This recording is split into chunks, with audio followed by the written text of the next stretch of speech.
event, I would argue. He takes that pretty straight up and down.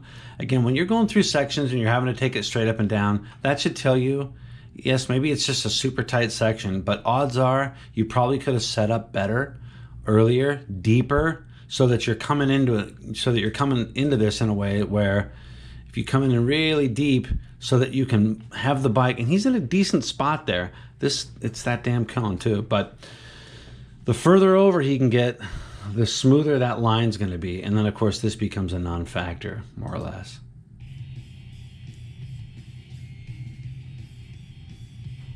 I would have been further over here. Take that, drag, roll it out, and then roll it in, and just sweep through there.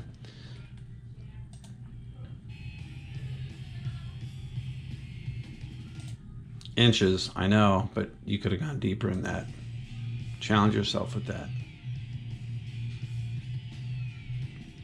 He's making a lot of little micro adjustments. Okay, Scott Overstreet, damn good rider, damn good rider. Very tight pattern, very competitive pattern. So understand, our goal isn't to say, what did you do wrong? Because he did nothing wrong. As far as I could tell, he went through a very, very complex and tight cone pattern, and he didn't hit a damn thing.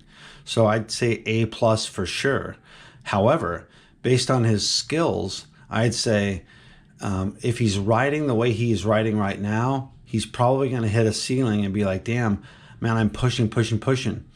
Well, he is going good, but I would argue there's a couple areas, just a couple things. Drag race those sections that are straight. Try to make minimal amounts of micro turning adjustments. Get your head and eyes down track much better. Again, accelerating, braking, never coasting.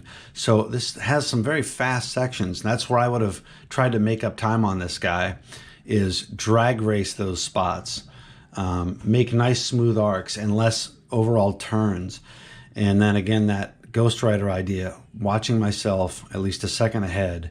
I think if you could have told Scott some of those things, I'm not saying don't do certain things because you don't ride correctly. You've already got that figured out. He's a rock star on a motorcycle. I'm just suggesting if he works on a couple of those little deals, he'll get back out there and he'll be a second and a half faster, or he'll be a second faster and it'll seem a lot easier, a lot smoother. And again, a lot of this we've talked about goes along with the program of practice day. What's the ritual? Walk the course, memorize it. Know it by the back of your hand before you even fire your bike up.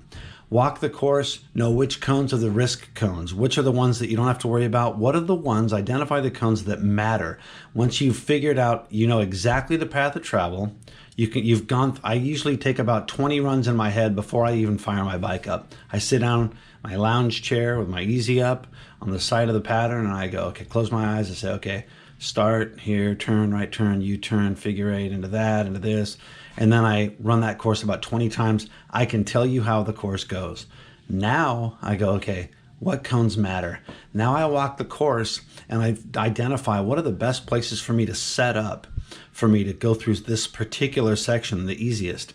Once I know the path of travel I'm going to choose, what cones are the danger cones, exactly how this cone pattern goes, I've dissected this thing fantastically before I even put my boots on.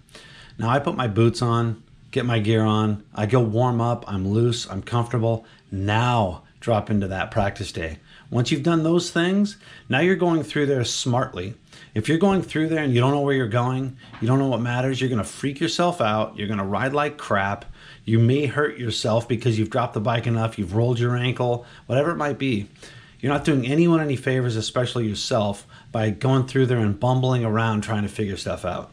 Do all the math before you fire the bike up. Then, and only then, drop in the pattern. Now, when you do drop in the pattern, your first, your second, your third session out there is just make sure you know this thing like the back of your hand. You know where you want to set up. We're not even pushing the bike yet. We're not even putting a stopwatch on this stuff yet. But eventually, after you're comfortable, you know where you're going, all your setup works, then we start trying to go faster. And it's in that area where we try to go faster that we start identifying where we can cheat certain sections.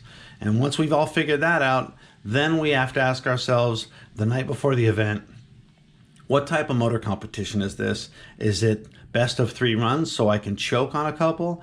Is it 3-second penalties if I touch anything? Is it 1-second penalties if I knock a cone over and nothing else? Those are all going to dictate how hard I push on game day. But we'll get into that kind of stuff at a later time when we really talk about how we're going to set up for the overall weekend to make sure that we maximize our probability for success.